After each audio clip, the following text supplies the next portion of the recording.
before she'd reached double digits, Demi Lovato had a vision of her future. She had made her TV debut at 6 in the US children's show Barney and Friends and idolized Shirley and Amy Winehouse.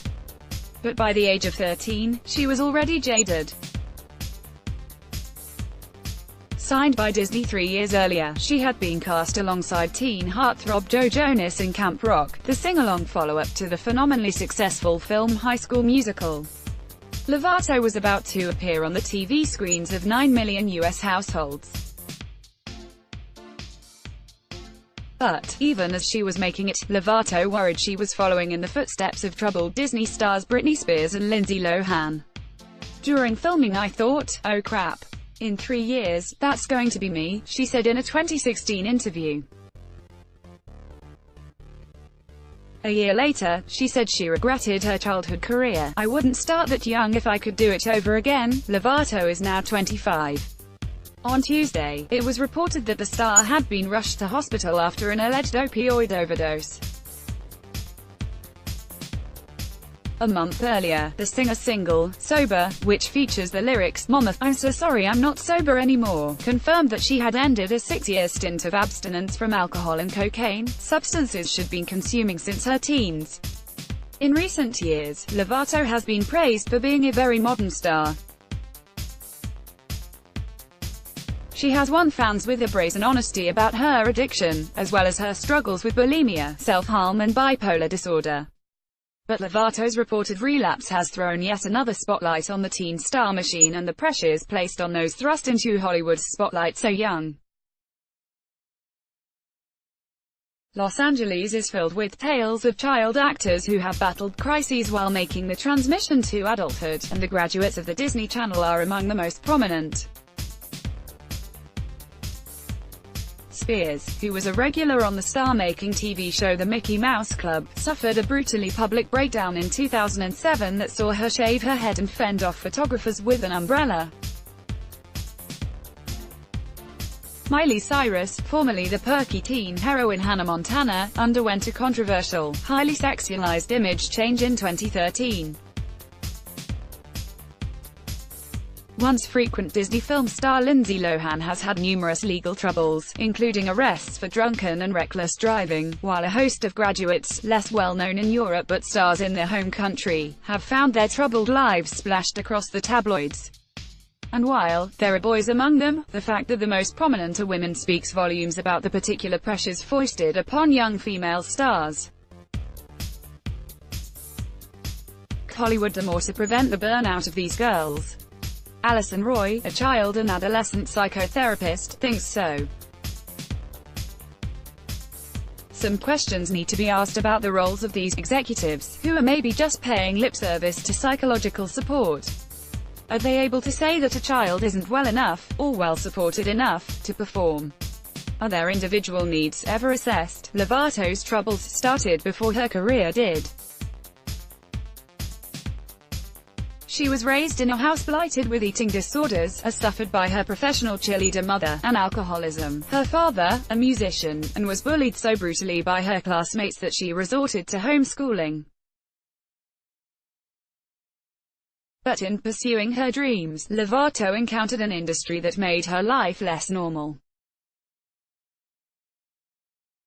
Her acting career sat alongside a musical one via a complex web of music lessons and auditions. In becoming part of the Disney family, Lovato also signed a contract with Hollywood Records.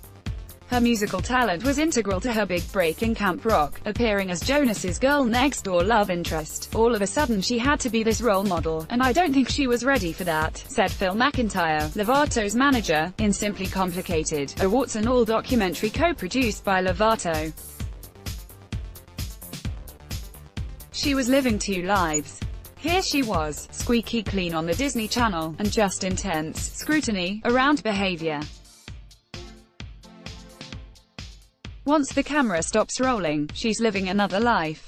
She couldn't be a normal teenager. Lovato would later be diagnosed with bipolar disorder, and suffered from unstable mental health throughout her early teens. She first used drugs at 17, while starring in her own show, Sunny with a Chance. It's this dichotomy, the need to project perfection while weathering the storms of adolescence, that is at the heart of the pressure heaped on these teen idols, especially the girls, who have to conform to a particularly narrow concept of the way they should look. From the time I was 11, it was, "You're a pop star.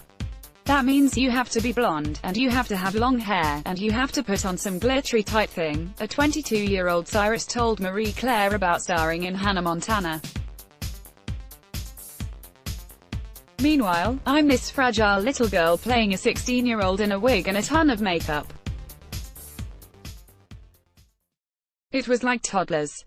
Joe Jonas, the middle of the three musical Jonas brothers who became international stars after appearing on Hannah Montana, recalled the furore caused when nude photos of High School Musical lead Vanessa Hudgens appeared online. "We'd hear execs talking about it, and they would tell us that they were so proud of us for not making the same mistakes, which made us feel like we couldn't ever mess up," he wrote in 2013. "We put incredible pressure on ourselves, the kind of pressure that no teenager should be under. It's a big shock when you have someone presented as a lovely Disney character," explains Roy. "All those darker feelings go underground. Then there's the sheer physical exertions of the hours these teenagers are expected to work."